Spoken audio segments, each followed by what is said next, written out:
দুনিয়ালারা ফুলের মালা দিত দেরি করে না, জুতার মালা পড়াইতো দেরি করে না। স্বার্থের পক্ষে নিজের মন মতো হলে ফুলের মালা দিবে, আর স্বার্থের একটু বিরুদ্ধে হলে জুতার মালা পড়ায় দেবে। আর কত দেখাবে আল্লাহ? তো যেটা বুঝাইতেছিলাম, আসেন, গ্রিন কার্ড হলুদ কার্ড কিন্তু চলতেছে। গ্রিন কার্ড দিয়ে উম্মতে মুহাম্মদী মুসলমানের ঘরে জন্ম দিয়েছিলেন, যে গ্রিন কার্ডই রাখিস, হলুদ কার্ড যেন দেখাইতে না হয়, লাল কার্ড যেন দেখাইতে না হয়। আমি তো ভাবতেছি 2 দিন পরে বাংলাদেশে লাল কার্ড শুরু হয় কিনা। যে হলুদ কার্ড 1 দিন না, 2 দিন না, 3 দিন না, 2 সপ্তাহ দেখাইলাম, তারপরে একজন মসজিদে আসে না। আর ডাকে কে? আরে বলেন না, কে ডাকে? শুধু আল্লাহ তো ডাকে না, 99 পদের মালিক ডাকে। শুধু আল্লাহ ডাকে না, রহমান ডাকে, রহিম ডাকে, মালিক ডাকে, কুদ্দুস ডাকে, সালাম ডাকে, মুমিন ডাকে, মুহাইমিন ডাকে, আজিজ ডাকে, জব্বার ডাকে, মুতাকাব্বিরুল খালিকুল বারিকুল মুসাব্বিরুল গফফারুল কাহ্হারুল ওয়াহ্হাবুর রাজ্জাকুল ফাত্তাহুল আলিমুল কাবিদুল বাসিতুল খাফিদুর রাফিউল মুইজ্জুল মুদিল্লুস সামিউল বাসিরুল হাকামুল আদলুল লতীফুল খবীরুল হালিমুল আযীমুল গফুরুশ শাকুরুল আলিমুল কবীরুল হাফিজুল মুকিতুল হাসিবুল জলিলুল করিমুর রকিবুল মুজিবুল ওয়াসি আল হাকিমুল ওয়াদুদুল মজিদুল বাঈতুশ শাহীদুল হকুল ওয়াকিলুল কবিকুল মতিনুল আলিকুল হামিদুল মুসি আল মুবদি আল মুঈদ আল মুহয়ি আল মুমীত আল হাইয়্যু আল কাইয়্যুম আল ওয়াজিদ আল মাজিদ আল ওয়াহিদ আল আহাদ আস সামাদ আল কাদির المقتدر المقدم المؤخر الأول والآخر الظاهر والباطن الوالي المتوالي البر التواب المنتقم العفو الرؤوف مالك الملك ذا الجلال والإكرام المقسط والجامع والغني والمغني المانع الضار النافع النور الهادي البديع والباقي الوارث والرشيد الصبور جل جلاله 99 পদের মালিক আল্লাহ ডাকে। হায় হায়, মালিক ডাকলো আর শুনলো আর সাড়া দিল না। যদি ধাক্কা দিয়া বাড়ি করে দেওয়া বৈধ হয়, তো আল্লাহ তো ডেলি 5 বার ডাকে, যিনি 24 ঘন্টা আমাদেরকে সেবা দেন, 24 ঘন্টা সুরক্ষা দেন। আপনাকে মেটায় দিলি কি? উচিত তো ছিল মেটায় দেওয়া, মাটির সাথে মিশায় দেওয়া। আল্লাহটা খায়, আল্লাহটা পড়ে, আল্লাহটা ভোগ করে বিনা পয়সায়, আর আল্লাহ ডাকে আসে না।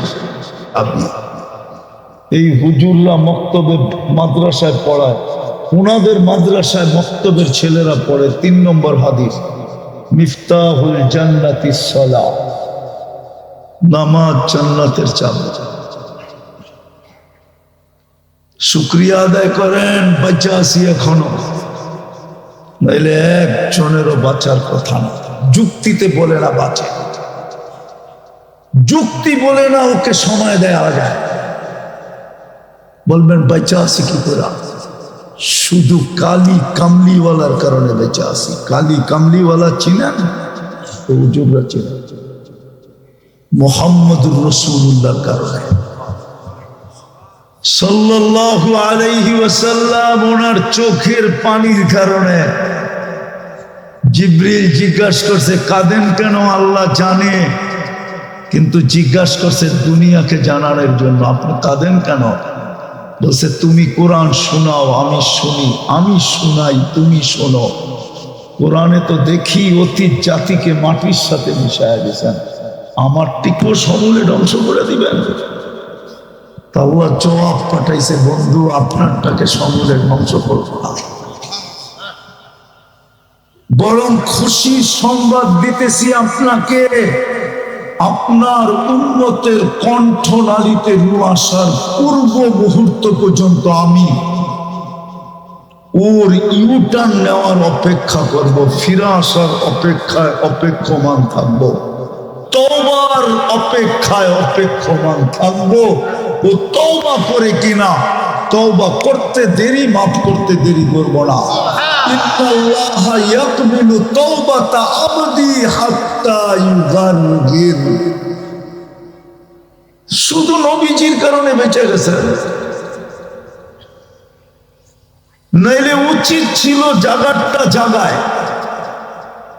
হ্যাঁ হ্যাঁ, কোরআনে আছে, কোরআনে আছে। উলামাদেরকে জিজ্ঞাসা করেন, বানর বানায় দিছে, এক সপ্তাহ কানতে কানতে শেষ।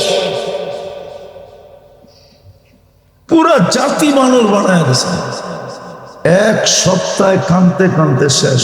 সাফা শত জায়গা তো আমার দুই চোখে দেখা আছে, রাত মাটির সাথে মিশায় দিছে। ঠিকানা দিমু যাবেন।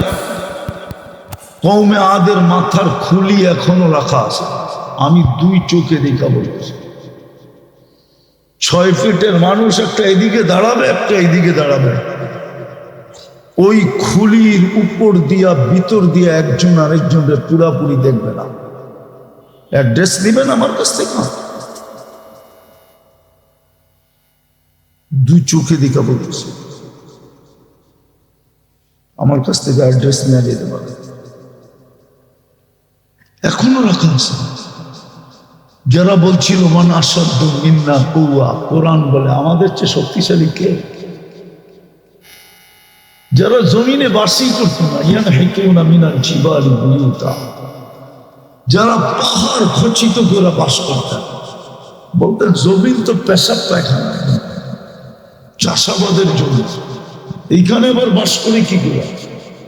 বাড়িগুলো এখনো আছে, বুয়ুতুহুম খাবিয়া, এখনো বাড়িগুলা ভাঙ্গা চোরা করা আছে। চলবেন আমার সাথে? আসেন, সব যদি পুরা করতে চাই তাহলে চির সফল, যা চাবো তা মিলবে, যেটা চোখে লাগবে ওটাই মিলবে। যেমন আমাদেরকে কুদরত দিয়ে বানাইছেন, কোন সৃষ্টির ছোঁয়া লাগতে দেন নাই। আমাদের জান্নাতের কোন জিনিসে সৃষ্টির ছোঁয়া লাগতে দিবেন না, না, না, সব কুদরত দিয়ে বানানো। একটু ভাবেন না, কাঠের গাছের ফলের যদি এত প্রশংসা হয়, তাহলে সোনার গাছে যখন ফল হবে ওটার প্রশংসা কেমন হবে? আরে বলেন না, অনলাইনে দেখেন না যারা আম বিক্রি করে, ল্যাংড়ার প্রশংসা দেখেন না অনলাইনে, হাড়িভাঙ্গার প্রশংসা দেখেন না অনলাইনে। তো কাঠের গাছে হয়, সোনার গাছেরটা কেমন হবে? জান্নাতে তো সোনার গাছে ফল ধরবে, ডেলি তো 70 বার কাপড় চেঞ্জ করবে। জান্নাতে ব্যবহারিত কাপড় রাখার কোনো আলমারি নেই, ওয়ান ডে ইউজ, আজকে যেটা ব্যবহার করবে শেষ। প্রতিদিন সকালে আল্লাহ 70 জোড়া বানায় পাঠাবে। কোন দর্জি বানাবে না, ফেরেশতা দর্জিও বানাবে না, আল্লাহ কুদরত দিয়ে বানায় পাঠাবে। মা বোনরা 70 বার ডেলি লেহেঙ্গা চেঞ্জ করে। জান্নাতের আইটেম শুরু হয় 70,000 থেকে, 70,000-এর নিচে নামবে না, উপরে যাবে। 70,000 আইটেম বুকে থাকবে, কোনো বাবুর্চি পাকাবে না। জান্নাতে কোনো বাবুর্চি নেই, কোনো পাকঘর নেই, আল্লাহ কুদরত দিয়ে পাকায় পাকায় পাঠাবে, সারা জীবন পাঠাবে। আজকে কি বার গেল? প্রতি শুক্রবারে আল্লাহ দাওয়াত খাওয়াবে। এবার বোঝেন, বড় লোকের বাড়ি দাওয়াত খাইতে গেলে 1 সপ্তাহ আগের থেকেই বলে দাঁত দাঁড়াইতে থাকে, কেননা অনেক আইটেম হবে, সেমন খাওয়া হবে। আমাদের দেশে তো দেখছি আমরা, প্রধানমন্ত্রী ইফতার পার্টি দিলে সবাইকে তো দাওয়াত দেয় না, কিছু নির্ধারিত লোককে চিঠি দেয়। ব্যবসায়ী, রাজনীতিবিদ, নিজের দল, পরের দল। ও তো 1 মাস আগের থেকে জামায় মাঞ্জা দিতে থাকে। মনে হুজুররা মাঞ্জা মুঞ্জা বোঝে না, আপনারা বোঝেন মাঞ্জা কি? ইস্তারি দিতে থাকে, ঠিক না? আরেকজনে বিদেশে খবর পাঠায়, সিঙ্গাপুর, আমেরিকা, কেউ আরঙ্গে যায় বুক দেয়, বিশেষ একটা পাঞ্জাবি চাই, প্রধানমন্ত্রীর দাওয়াত বেলা কথা, ঠিক না? কি খাওয়ায়? দুনিয়ার পেঁয়াজুই তো, ঠিক না? দুনিয়ার বেগুনি তো, ঠিক না? নাইলে একটু কাচ্চি দিবে, আর কি, ঠিক না? আল্লাহর দাওয়াত কেমন হবে? মনে হয় জিব্বার পানি আইতেছে না, ঠিক না? চিনি না পানি আসবো কোথেকে? তেঁতুল যদি তেঁতুল হয় তাহলে দূরের থেকে দেখাইলে পানি আসে, চিনি তো না জানলাম। যদি চির সফলতা নিতে চান তাহলে সুযোগ এখনো হাতের নাগালে, এখনো সুযোগ হাতের নাগালে, নাইলে বড় পস্তাইতে হবে। শুরুতেই আমি প্রমাণ দিছি, কেউ তাকায় দেখবে না। বাবারটা দিয়া ছেলের চলবে না, চললে নূহ আলাইহিস সালামের পরিচয় দিয়ে আর ছেলের চলত। স্ত্রীর পরিচয় দিয়া স্বামীর চলবে না, তাইলে আসিয়ার পরিচয় ফেরাউনের জন্য চলত। বাতিজার পরিচয় যদি চাচার জন্য চলতো তাহলে দুনিয়ায় সবচেয়ে বড় কপাল ছিল আবু তালেব।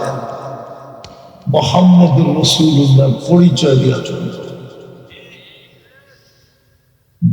ছেলের পরিচয় দিয়ে যদি বাবার চলতো তাহলে ইব্রাহিম আলাইহিস সালামের আব্বার জন্যই চলত। কোনো পরিচয় দিয়ে চলবে না। চলেন, সুযোগ আছে, কাজে লাগাবেন। হ্যাঁ, আরে মনের ঠিকানা ঠোঁটের ঠিকা? তাইলে বলেন, এটার জন্য প্রথম মনের থেকে তওবা করতে হবে। পারবেন? কে কে তওবা করবেন দেখি? পাক্কা? তাইলে বলেন, আল্লাহ অতীত থেকে তওবা করলাম। আরে বলেন বলেন বলেন বলেন। নামান দুনিয়ালারা শাস্তি দিয়া মজা পায়, প্রতিশোধ নিয়ে মজা পায়। প্রতিশোধ নিয়ে মজা পায়। আল্লাহ বলে, আমি মাফ করে মজা পাই। ইউহিব্বুল আফওয়া। জিজ্ঞেস করেন এই দোয়া ওলামা পড়ে কিনা? ইন্নাকা আফুবুন কারীম তুহিব্বুল আফওয়া। আল্লাহ, তুই মাফ করে মজা পাস। দুনিয়ালারা মানুষের দোষ ঢোল পিটায়া বইলা মজা পায়, আল্লাহ লুকায়া মজা পায়, লুকায়া। নাইলে যুবকদেরকে একজনকে মা বাবা ঘরে ঢুকতে দিত না, ওদেরকে জিজ্ঞাসা করে।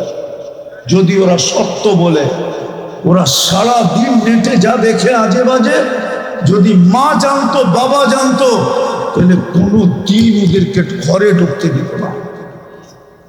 মা পেটে থাবড়াইতো আর বলতো, তোর মতো সন্তান জন্ম দিলাম কেন, পেটে নিলাম কেন? আল্লাহ সাক্তারি করেন।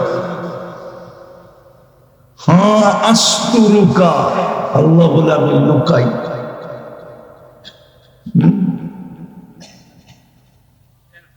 তো যেটা বুঝাইতেছিলাম, আর 2টা কাম করতে হবে। পারবেন? আরে পারবেন? কি বলে যুবকরা, পারবা? হ্যাঁ, কসম খোদা। আমরা সারা রাত্র কি করি? দিন যদি পাই, সূর্য যদি উঠতে দেখি, আল্লাহ এটা দেখে না আমি সারা রাত্র কি করতাম। বরং আল্লাহ দেখে সূর্য উঠতে দেখলো, ও মাপ চাইলো কিনা। এই জন্য হাদিসে বলে, ইয়াবসুতু ইয়াদাহু নাহারান হাত্তা ইয়াতুবা মাসিআল লাইল। আল্লাহ বলে, সারা রাত্র কি করলি এটা আমার বিষয় না, আমি দেখি না কত করলি, কত বড় করলি, কতগুলা করলি। আমি দেখি তুই সূর্য উঠতে দেখতে পারার পরেও তুই মাপ চাইলি কিনা। আবার রাত্রে দেখি তুই দিনের সূর্যের আলোতে কি করলি, এটা আমি দেখি না। আমি দেখি রাতের অন্ধকার আসতে দেরি, তুই মাপ চাইতে দেরি করলি না। এই ভাইবা যে সূর্য আর কোনোদিন উঠতে নাও দেখতে পারে। আর দুটা কাজ করতে হবে, পারবেন? কি বলে যুবকরা, পারবা? আজ থেকে যখনই ঘুমাইতে যাব আল্লাহর কাছে মাপ চাইয়া ঘুমাবো। পারবেন? মনে থাকবে না ভুলে যাবেন? নাইলে একটা পদ্ধতি শিখাইতেছি, যেখানে শুইবেন একটা কাগজে লেখা টানায় দেন যে ঘুমানোর সময় মাপ চাইয়া ঘুমাবো। আমাদের আকাবেরদের ছিল এরকম, ডেলি যে ওজিফা করতেন মাঝে মাঝে ভুলা যাইবেন, দুই গাল মিষ্টি টানায় রাখতেন যে আজকে আমি কি কি পড়বো। ছিল, এই নিয়ম ছিল, ওলামাদেরকে জিজ্ঞেস করেন, এই নিয়ম ছিল। আমাদের নাই, কিন্তু আমাদের আকাবেরদের ছিল, পূর্বপুরুষ যারা দুনিয়ার থেকে চলে গেছে আল্লাহওয়ালা। কোত্থেকে আমি আইনা উঠায় বসাবো হাজি শরীয়তুল্লাহকে? যদি উঠাইয়া আইনা বসাইতে পারতাম তাহলে হাজি শরীয়তুল্লাহ রহমতুল্লাহ আলাইহি আমার কথা সত্যাই দেবে। কোত্থেকে উঠাইয়া আনবো আমি হাফেজ হুজুরকে? বাংলাদেশের যারা দুনিয়ার থেকে চলে গেছে ওনাদেরকে কোত্থেকে উঠায় আনবো? আমি তো জানি না এখানে কেউ হাফিজ হুজুরকে দেখছে কিনা। সারাদিনই তো মাছের মতো ঠোঁটগুলা লড়তে থাকতো। মাছ যেরকম দেখেন না, মাথা উঁচা করে ঠোঁট এরকম করতে থাকে, হাফিজ হুজুরের ঠোঁট তো 24 ঘন্টা লড়তো।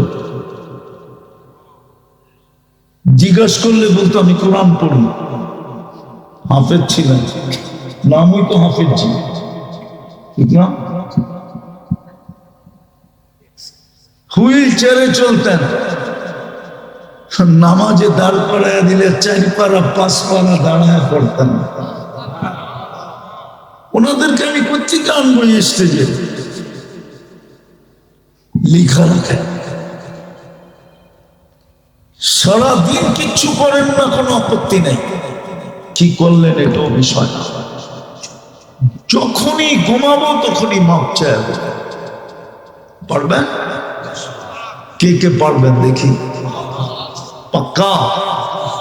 নামান আল্লাহ আপনাদেরকে তৌফিক দেখ। কন্টিনিউ করে দেখেন 6 মাস, আপনি দেখবেন আপনার ভিতরে কি রং লাগতেছে, আপনি দেখবেন আল্লাহ আপনাকে কি দেখাইতেছে। সর্বশেষ হলো আজকের থেকে নামাজ কোনদিন ছাড়ব না। ওয়াদা? আরে ভালো মতো উঠে